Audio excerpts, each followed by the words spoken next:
I was standing in my late uncle's house in Phoenix, Arizona, holding the original will in my hands when I heard the doorbell ring for the third time that morning, and I already knew it was going to be trouble. Through the frosted glass panel, I could make out the silhouette of someone standing with their hands on their hips in that unmistakable pose of righteous indignation. I opened the door to find Brenda Baxter, the HOA president of Desert Bloom Estates, dressed in a pristine white pantsuit despite the Arizona heat, her blonde bob perfectly styled and her lips pressed into a thin line of disapproval. "Ryan Ashford?" she asked, though she clearly already knew who I was. "That's me," I said, keeping my tone neutral. I had only been in Phoenix for 3 days, having flown in from Seattle the moment I got the call about Uncle Morris passing away. The funeral had been 2 days ago, a small affair with maybe 20 people, most of them neighbors who had known him for the 30 years he lived in this community. "I'm Brenda Baxter, president of the Desert Bloom Estates Homeowners Association. I need to discuss something very important with you regarding this property." I gestured for her to come inside, though every instinct told me this conversation was going to give me a headache. The house was still filled with Uncle Morris's belongings. Books stacked on every surface, his collection of vintage record players gathering dust in the corner, photographs of his late wife, Aunt Helena, covering the mantel. Brenda walked in like she owned the place, her eyes scanning every corner with what I could only describe as predatory interest. "I'll get straight to the point, Mr. Ashford. Your Uncle Morris and I had an understanding." "An understanding?" I asked, crossing my arms. "Yes. Before he passed, Morris verbally agreed to leave this house to the HOA upon his death. We had plans to convert it into a community center. This neighborhood desperately needs one, and this property, being on the corner lot with that expansive backyard, is perfect." I felt my jaw tighten. "That's interesting, because I have his will right here, dated and notarized just 6 months ago, and it very clearly states that he's leaving everything to me. His only nephew." Brenda's expression hardened. "Verbal agreements are still binding in certain circumstances, Mr. Ashford. Morris was very committed to this community. He served on the HOA board for 15 years. He also stopped serving on that board 3 years ago," I pointed out, "and he never mentioned anything about giving his house away to anyone. We talked on the phone every week." "Perhaps he didn't want to hurt your feelings," Brenda said with fake sympathy that made my skin crawl. "But I have witnesses who heard him discuss this arrangement. Multiple witnesses, in fact, board members who can testify to his intentions." I took a deep breath, trying to keep my cool. "Brenda, I understand you might have had hopes for this property, but my uncle left a legal will. That's the end of it. I'm his heir, and I'll be making decisions about what happens to this house." Her face flushed red, and I could see her struggling to maintain her composure. "You don't even live here. You're from Seattle. What are you going to do with this property? Sell it to some investor who will turn it into a rental. This community deserves better." "What I do with my inherited property is none of the HOA's business," I said firmly. "Now, if you'll excuse me, I have a lot to sort through." Brenda stood there for another moment, her eyes blazing before she turned on her heel and marched toward the door. "You haven't heard the last of this, Mr. Ashford. The HOA has legal counsel, and we will be pursuing this matter." The door slammed behind her hard enough to rattle the pictures on the wall. I stood there, stunned at what had just happened, and pulled out my phone to call my uncle's lawyer, Gerald Morrison, who had helped execute the will. "Ryan, good to hear from you," Gerald answered on the second ring. "How are you holding up?" "I just had a visit from the HOA president.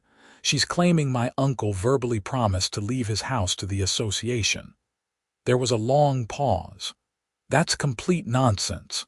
Morris never mentioned anything like that to me, and believe me, he would have. We discussed his estate planning extensively. He was very clear that he wanted everything to go to you, said you were the only family he had left after Helena passed. She's threatening legal action. Gerald sighed. Of course she is. Look, Ryan, I've dealt with Brenda Baxter before. She's been a thorn in the side of multiple homeowners in that development. About 2 years ago, she tried to fine one of your uncle's neighbors into bankruptcy over some ridiculous violation about the wrong shade of beige on their trim. The woman is power-hungry and relentless. So what do I do? You sit tight and don't engage with her further. If she actually files something, we'll respond through proper legal channels. Your uncle's will is airtight. I made sure of it. He was of sound mind, we had witnesses. Everything was notarized properly. She doesn't have a leg to stand on. I thanked Gerald and hung up, hoping that would be the end of it. I spent the rest of that day going through Uncle Morris's things, finding old letters he and Aunt Helena had written to each other, photographs from their travels to Italy and Greece, his meticulously maintained garden tools in the shed.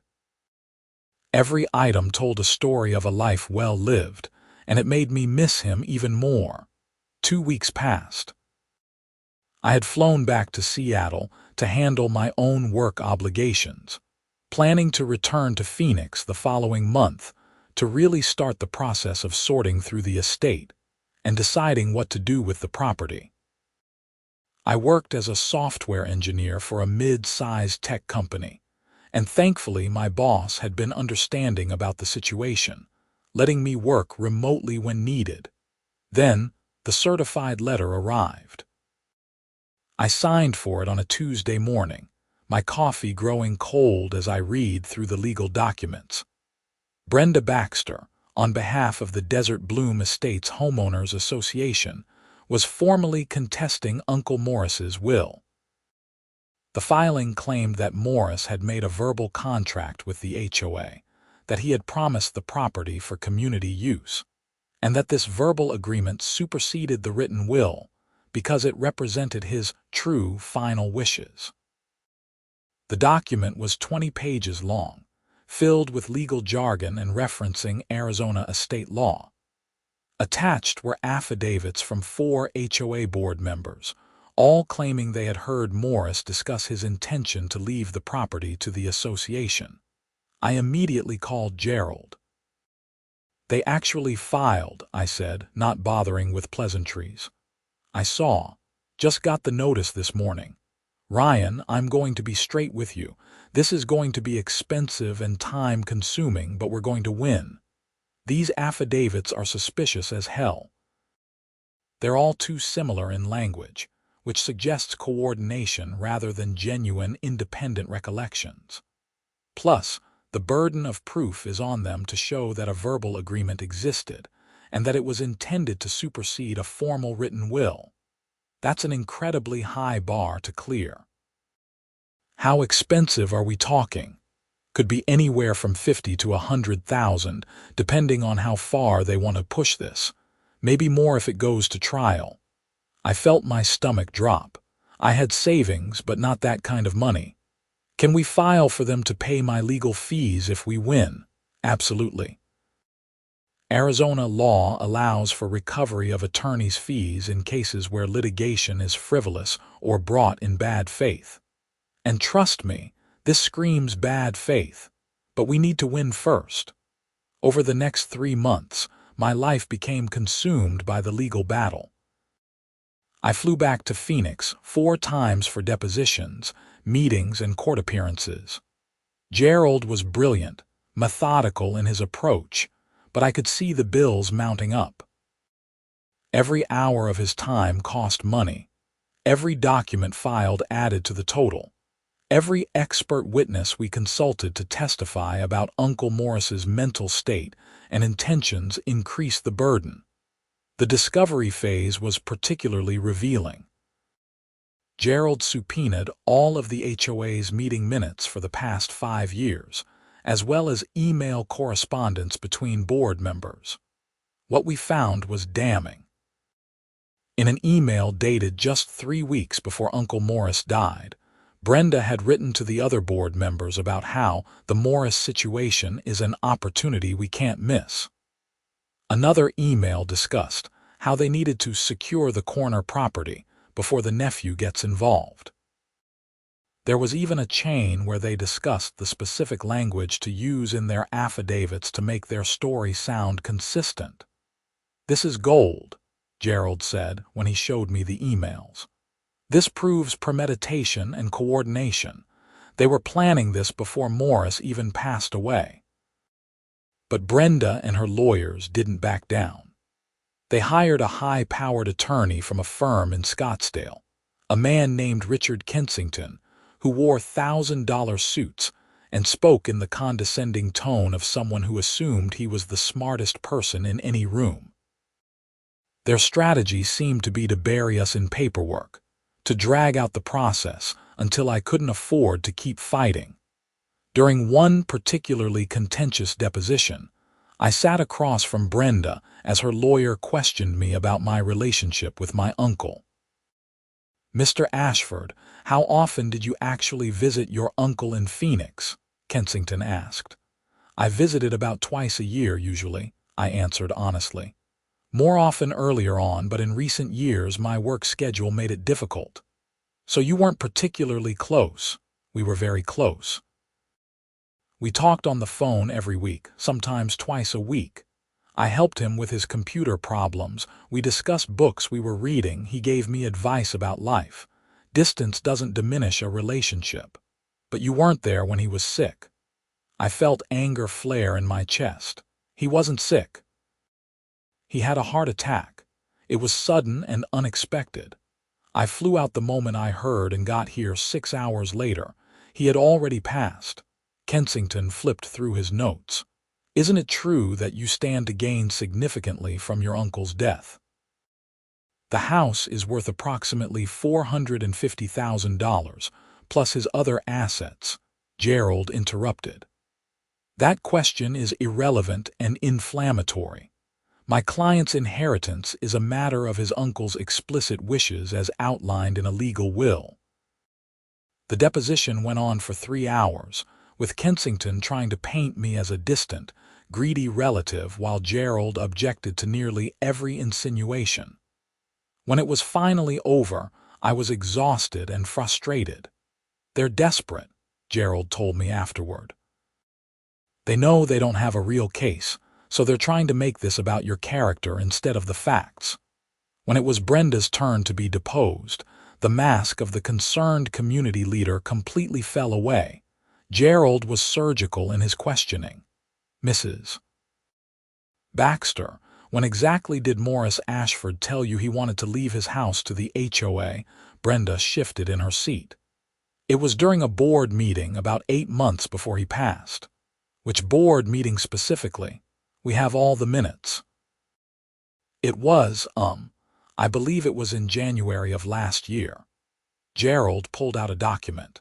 The January meeting minutes make no mention of any such discussion. In fact, Morris hadn't attended a board meeting in over 2 years at that point. He resigned from the board in November 3 years ago.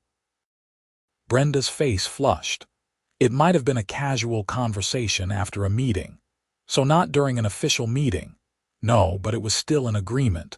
Were there witnesses to this casual conversation? Yes, several board members were there. And yet none of the affidavits mention this being a casual conversation after a meeting. They all describe it as occurring during official HOA business. Gerald let that hang in the air. "Mrs. Baxter, isn't it true that you've been trying to acquire Morris Ashford's property for over a year before his death? We expressed interest in the property for community use, yes. And Morris repeatedly declined, didn't he? He was considering it." Gerald pulled out another document. "I have an email here from Morris to the HOA dated 14 months ago, where he explicitly states, and I quote, I have no intention of selling or donating my property to the HOA now or in the future. Please stop asking. Does that refresh your memory?" Brenda's lawyer objected, and they went back and forth, but the damage was done. The deposition revealed someone who was either lying or had convinced herself of a reality that didn't exist. As the case progressed, I learned more about Brenda's history with the HOA. She had been president for 6 years, ruling the community with an iron fist. She had instituted increasingly strict rules about everything from lawn height to acceptable holiday decorations. She had tried to ban certain breeds of dogs, to impose curfews on when people could use their own pools, to require pre-approval for any guests staying longer than 3 days. Several homeowners had sued the HOA during her tenure, and most had settled rather than face the expensive prospect of prolonged litigation. Brenda had learned that she could often bully people into compliance through legal threats and mounting fees. But I wasn't going to back down, partially because I couldn't afford to let her win, and partially because I was deeply angry at the disrespect she was showing to my uncle's memory. Uncle Morris had been a kind, thoughtful man who had worked as an engineer for 40 years, who had loved his wife deeply and mourned her loss every day until his own death, who had collected vinyl records and grown tomatoes in his backyard. He deserved better than to have his final wishes trampled by a power-hungry HOA president. 6 months into the legal battle, we finally got our court date. The case would be heard by Judge Patricia Hernandez in Maricopa County Superior Court. Gerald prepared me extensively for what to expect. "The judge will want to see clear evidence," he explained. "We have the will, properly executed and notarized. We have Morris's explicit email declining to donate the property. We have the suspicious coordination in the HOA's affidavits. We have their own emails showing they were planning this as a scheme. They have only verbal testimony that contradicts a written legal document. We should win, but you can never predict a judge with complete certainty." The trial lasted 3 days. The courtroom in downtown Phoenix was modern and sterile, with fluorescent lights that gave everything a harsh quality. I sat behind Gerald at the plaintiff's table while Brenda and her attorney occupied the defense side. Gerald methodically presented our case. He called character witnesses who testified about Uncle Morris's clear mental state up until his death, about how he frequently spoke about leaving everything to me. Mrs. Chen, who lived next door to my uncle for 25 years, testified tearfully about how Morris had told her just a month before he died that he was updating his will to make sure I got everything. "He was so proud of Ryan," Mrs. Chen said on the stand. "He always talked about his nephew, the software engineer in Seattle. He said Ryan was like a son to him, especially after Helena passed.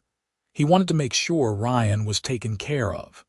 Gerald presented the will itself, having multiple experts verify its validity. He showed the judge Uncle Morris's email explicitly declining the HOA's request for the property. He showed the suspicious similarities in the HOA board members' affidavits. And most damningly, he presented the emails between board members that showed their coordination and planning. When Gerald read aloud Brenda's email about securing the corner property before the nephew gets involved, I saw Judge Hernandez's expression harden. Kensington tried his best to salvage the case. He called the 4 board members who had signed affidavits, each testifying that they had heard Morris express interest in donating his property to the community. But under Gerald's cross-examination, their stories began to fall apart. "Mr. Patterson, you testified that you heard Morris say he wanted to leave his house to the HOA. Can you tell me exactly what he said?" The board member, A thin man in his 60s named Donald Patterson cleared his throat. He said something like, "This property would make a great community center."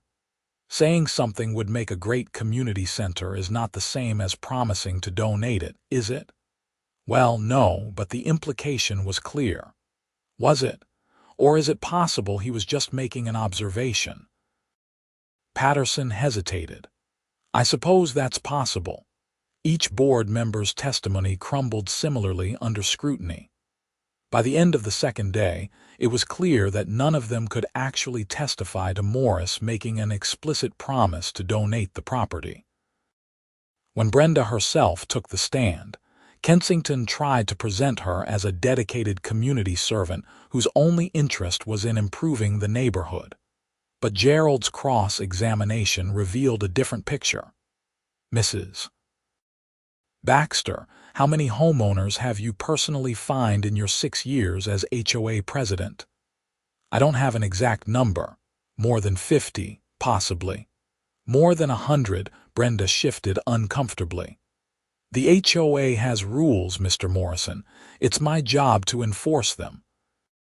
How many lawsuits has the HOA been involved in during your tenure? I'm not sure of the exact number. Gerald pulled out a document. According to county records, 17. 17 separate legal actions in 6 years. That's nearly 3 per year. Would you say that's a normal amount for an HOA of this size? Some people refuse to follow the rules. Or perhaps the rules are unreasonable. Gerald didn't wait for an answer. Mrs. Baxter, isn't it true that you've been cited twice by the Arizona Department of Real Estate for HOA governance violations? Her lawyer objected, but Judge Hernandez allowed the question. Those were minor administrative issues, Brenda said defensively. One citation was for improper election procedures, and another was for misuse of HOA funds. Hardly minor. Gerald paused. Mrs. Baxter, why did you want Morris Ashford's property so badly? I already explained that. It would be perfect for a community center. Except the HOA already has a clubhouse with a meeting room, doesn't it? Yes, but it's small. And there's a community park just 2 blocks away with pavilions available for resident use. Yes. So why specifically this property? Could it be because it's one of the largest and most valuable properties in the development, and acquiring it would increase the HOA's asset base significantly? That's not, the community benefits would be. Please answer the question, Mrs. Baxter. Would acquiring a property worth over $400,000 increase the HOA's asset base? Well, yes, but that's not why. No further questions. On the third day, both sides gave their closing arguments. Kensington tried to appeal to community values, painting a picture of a dedicated group of volunteers trying to honor what they believed were Morris's wishes.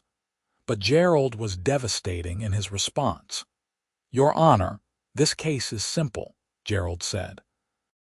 We have a properly executed will, clear and unambiguous in its terms.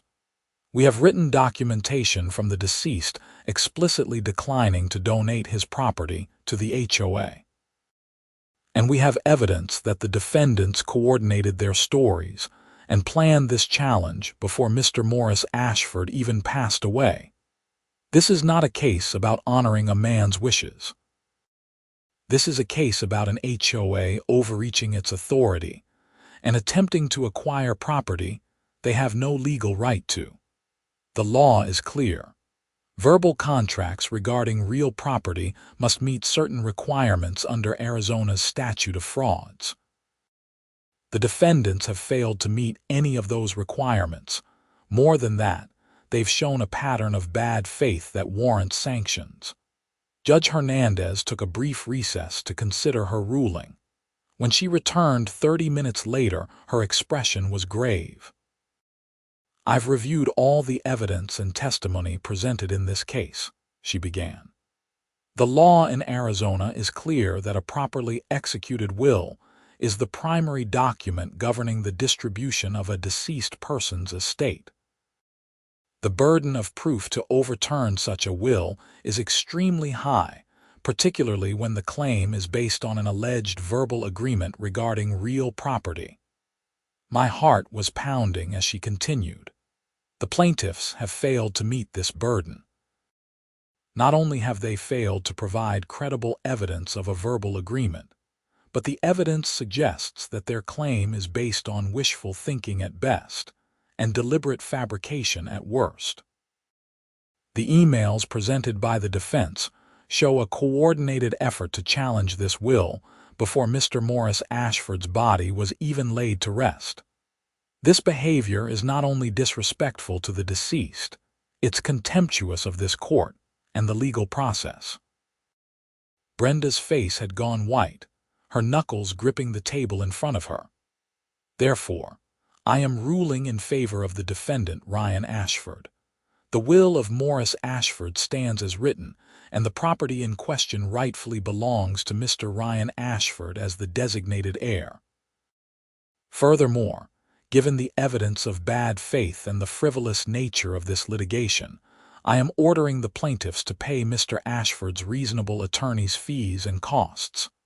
I felt relief wash over me like a wave, but Judge Hernandez wasn't done. I want to be clear about my reasoning here. HOAs serve an important function in maintaining community standards and property values.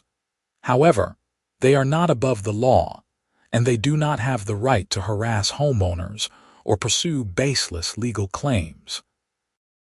The behavior demonstrated by the Desert Bloom Estates, HOA in this case, is exactly the kind of overreach that gives homeowners associations a bad reputation. I strongly encourage the residents of that community to consider whether their current leadership is serving their best interests. The gavel came down, and just like that, it was over. Gerald shook my hand, a tired smile on his face. We did it. Across the aisle, Kensington was having a heated, whispered conversation with Brenda, whose face had progressed from white to red. She looked like she wanted to say something, to object, to argue, but her lawyer was clearly telling her to keep quiet. We filed a detailed accounting of all legal fees and costs within 2 weeks, as the judge had ordered. The total came to $75,347. Every hour of Gerald's time, every expert witness fee, every filing cost, every cent I had spent defending my rightful inheritance. Gerald submitted the documentation with a motion for judgment, and Kensington tried to argue that the amount was excessive. But Judge Hernandez reviewed the accounting and found it reasonable given the length and complexity of the case. The plaintiffs brought this litigation, she noted in her written ruling. They chose to pursue it aggressively for 6 months, requiring extensive discovery and a 3-day trial. These fees are the natural consequence of their decision to challenge a clear and valid will without substantial legal basis. The motion is granted in full. Brenda Baxter, personally and on behalf of the Desert Bloom Estates HOA, was ordered to pay me $75,347 within 60 days. I flew back to Phoenix 3 weeks later to start actually dealing with the estate. The house felt different now, no longer under siege, just a quiet repository of my uncle's life waiting to be sorted through.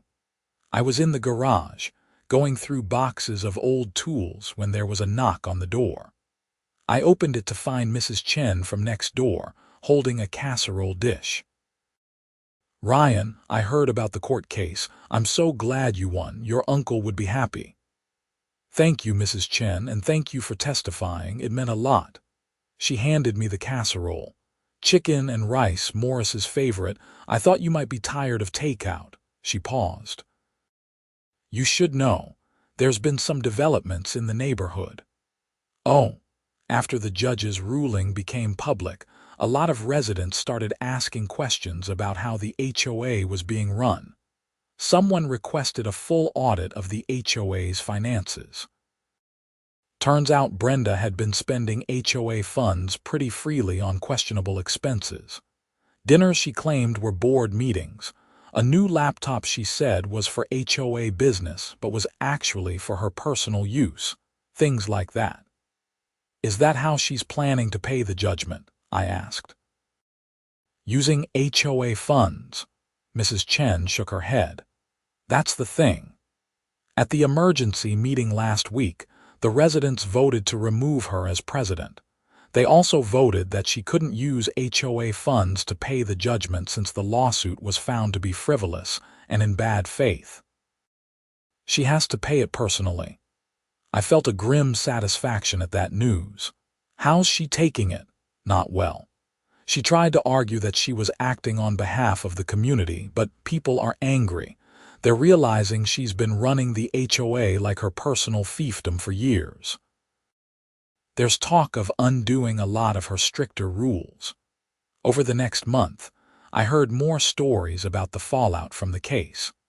The full audit of the HOA revealed that Brenda had spent nearly $30,000 in questionable charges over the years. While not explicitly illegal, it showed a pattern of using HOA resources for personal benefit. The new board voted to require full transparency and receipts for all expenses going forward. Brenda tried to fight the removal, but the HOA's governing documents were clear that the president could be removed by a 2/3 vote of the membership, and that threshold had been easily met. She threatened to sue, but was warned by her own lawyer that any further litigation would only make things worse. The 60-day deadline for payment came and went with no check arriving. Gerald filed a motion to enforce the judgment, and we received notification that Brenda was trying to negotiate a payment plan. She claimed she didn't have $75,000 in liquid assets. That's not our problem, Gerald told me on the phone. She could have thought about that before filing a frivolous lawsuit. We can put a lien on her property, garnish her wages, whatever it takes. Eventually, faced with the prospect of a lien on her own home in the same community she had once ruled over, Brenda came up with the money. I suspect she had to liquidate retirement accounts or take out a loan, but again, that wasn't my concern. She had made her choice when she decided to dishonor my uncle's memory and challenge his clearly stated wishes. The check arrived on a Wednesday afternoon, delivered by certified mail. $75,347 drawn on Brenda Baxter's personal account. I stared at it for a long moment, thinking about everything it represented. This wasn't really about the money. The money just covered what I had already spent defending myself. This was about justice, about standing up to a bully who had gotten away with pushing people around for too long. This was about respecting my uncle's wishes and ensuring that his final act of love toward his nephew wasn't twisted into something else. I deposited the check and called Gerald. It cleared. Good. How are you feeling? Tired, relieved, angry that it had to come to this at all. I understand. But Ryan, you did the right thing. You didn't back down, you didn't let her intimidate you, and you held her accountable. That matters. I spent another 2 months in Phoenix, gradually working through the estate. I sold most of the furniture but kept some personal items. My uncle's collection of vintage record players, his photo albums, some of his favorite books.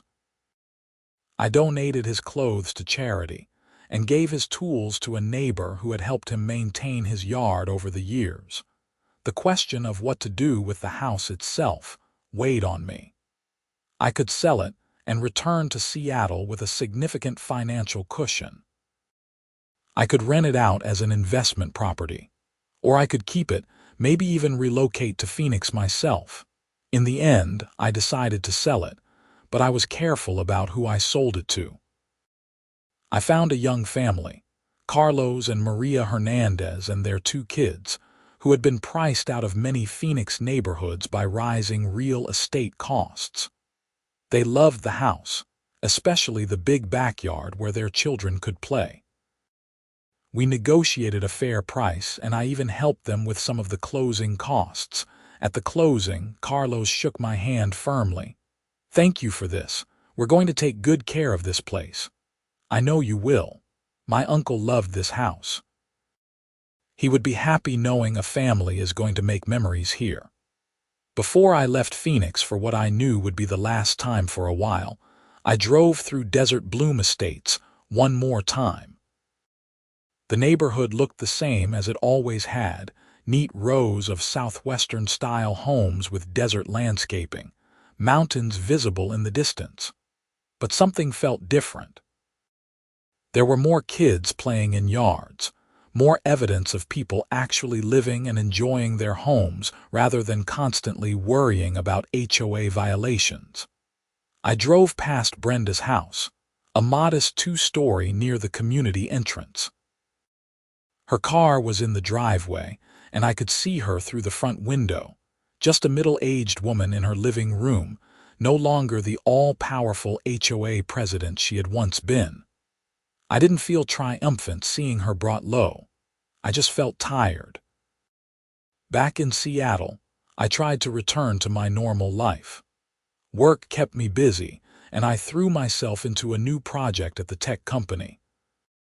But I found myself thinking often about the whole experience, about how quickly things could spiral out of control, about how important it was to stand up for yourself, even when it was expensive and exhausting. About 6 months after everything was finalized, I got an email from Mrs. Chen. She had become something of a pen pal, occasionally updating me on neighborhood news. "Dear Ryan," the email read, "I thought you'd want to know that Brenda Baxter moved out of Desert Bloom Estates last month. I heard she took a job in Tucson and decided to make a fresh start. The HOA is doing much better under new leadership. The new president, Tom Schneider, actually lives on our street. He's been rolling back a lot of Brenda's more ridiculous rules and focusing on actual community building rather than enforcement. Last week we had a neighborhood barbecue in the park and over 100 people showed up. Your uncle would have loved it. He always said the best thing about this neighborhood was the people, not the rules. Anyway, I hope you're doing well in Seattle. The Hernandez family is wonderful. Their kids play in the backyard every evening, and Maria has started a vegetable garden. The house is full of life again. Take care, Sarah Chen." I read the email twice, feeling a sense of closure I hadn't expected. Brenda was gone, the neighborhood was healing, and Uncle Morris's house was filled with laughter and life again. It felt right. I wrote back to Mrs. Chen, thanking her for the update and for everything she had done. Then I opened a beer and sat on my balcony overlooking Puget Sound, watching the ferries cross the water as the sun set behind the Olympic Mountains. The whole ordeal had cost me 6 months of stress, countless hours of my time, and emotional energy I would never get back. But I had won. More importantly, I had honored my uncle's wishes and stood up to someone who had abused her power for too long. The $75,000 Brenda paid me had covered my legal fees almost exactly, leaving me with enough to take Gerald out for a celebratory dinner when he visited Seattle for a conference a few weeks later. Over expensive steaks and good wine, we talked about the case. "You know what the worst part was," I said. "It was never really about the house or the money for her. It was about power and control. She couldn't stand that someone had said no to her, even from beyond the grave." Gerald nodded. "I've seen it before. Some people get a little bit of authority and it goes to their head. They start believing they are entitled to make decisions for everyone else. HOAs can be great when run by reasonable people who understand their actual purpose, but they can be nightmares when someone like Brenda takes over." "Do you think she learned anything from this, honestly?" Probably not. People like that rarely do, but at least she learned there are consequences.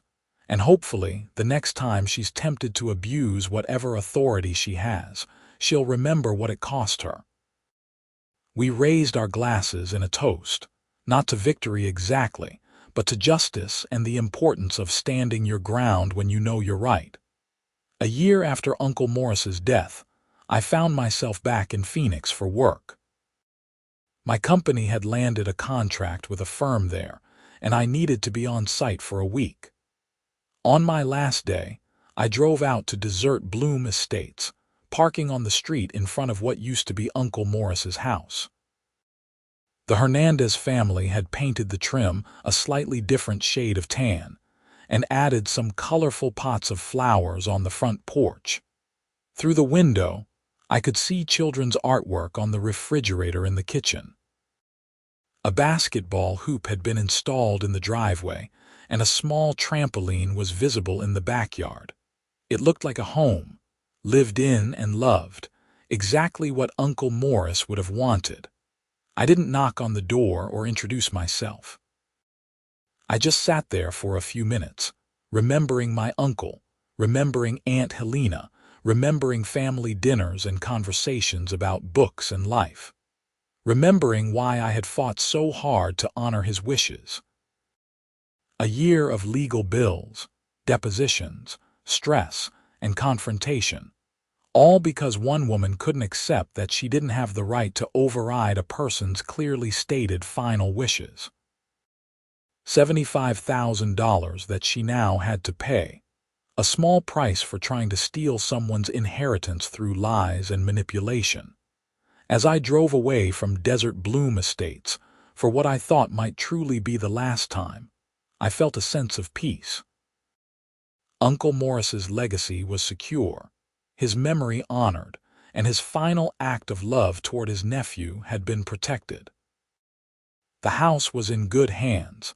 The neighborhood was recovering from years of authoritarian HOA leadership, and Brenda Baxter had learned an expensive lesson about the consequences of overreach. Sometimes standing up to a bully costs you time, money, and energy. Sometimes it means months of stress and uncertainty. But sometimes it's the only thing to do, both for yourself and for everyone else who might face the same bully in the future. I merged onto the highway heading back toward downtown Phoenix, Uncle Morris's old record player carefully packed in my trunk, a tangible connection to the man who had been more than an uncle to me. He had been a mentor, a friend, a father figure after my own dad passed away when I was 16. And I had honored him the only way that mattered, by ensuring his wishes were respected, by fighting for what was rightfully mine not out of greed but out of principle, and by making sure that someone who tried to use their position to take advantage of a grieving family member faced consequences for their actions. The $75,000 was just a number, a way of quantifying the cost of defending truth and justice. But the real victory was knowing that Uncle Morris's memory was intact, that his house was full of life and joy again, and that a corrupt HOA president had been held accountable for her actions. As the Phoenix skyline grew larger in my windshield, I thought about all the people over the years who had probably wanted to stand up to Brenda Baxter, but had been too intimidated or too financially constrained to do so. Maybe my case had given some of them courage. Maybe the next HOA president would think twice before abusing their authority, knowing that there could be real consequences. Or maybe not. Maybe Brenda would just be more careful next time, more subtle in her manipulations. But at least for this one case, for this one estate, for this one family, justice had been served. I spent the rest of my week in Phoenix meeting with clients and working on the project that had brought me there. On my last evening, I had dinner with Mrs. Chen and her husband at a Vietnamese restaurant near their home. We talked about Uncle Morris, sharing memories and stories, laughing at his quirks and his terrible jokes. "He would be so proud of you," Mrs. Chen said as we were saying goodbye. "Not just for winning the case, but for how you handled it. You never stooped to Brenda's level. You just stood firm on the truth." "I had good examples," I said, thinking of Uncle Morris and the quiet dignity with which he had lived his life. Flying back to Seattle that night, I reflected on the whole experience. It had started with a doorbell ringing and an entitled HOA president making an outrageous claim. It had escalated into a 6-month legal battle that consumed time, money, and energy. It had ended with complete vindication, a $75,000 judgment, and the removal of a corrupt HOA president. But more than any of that, it had been about family, about honoring the wishes of someone who had meant the world to me, about not letting bullies win just because fighting back was hard. Uncle Morris had left me his house, his savings, his possessions. But the real inheritance was the example he had set throughout his life. Be kind, be principled, stand up for what's right, and don't let anyone push you around just because they have a title and a clipboard. As the plane descended through the clouds toward Seattle, the city lights spreading out below like a constellation, I thought about Brenda Baxter writing that check for $75,000, probably fuming with rage and resentment, probably still believing she had been in the right. And I smiled, not because I took pleasure in her financial loss, but because justice had been served, because the next person she tried to bully would know that she had been defeated before, because the residents of Desert Bloom Estates now had a voice again, because Uncle Morris's final wishes had been honored exactly as he had stated them in his properly executed, notarized will. The wheels touched down on the runway, and I was home. The whole experience had taught me something important about standing up for yourself, about the value of good legal representation, about the importance of documentation and evidence. It had also taught me about the dark side of HOAs, about how a small amount of power could corrupt small people into thinking they were entitled to things that weren't theirs. But most importantly, it had taught me that sometimes the right thing to do is also the hard thing to do, and that's exactly when it matters most to do it anyway.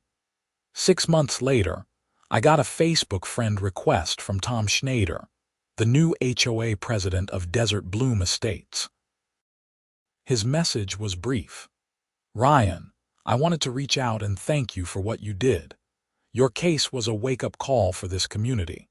We've completely reformed how the HOA operates, with transparency and accountability at the forefront. Your uncle was a good man, and I'm glad his legacy is protected. If you're ever back in Phoenix, the community would love to host you for dinner. Best wishes, Tom."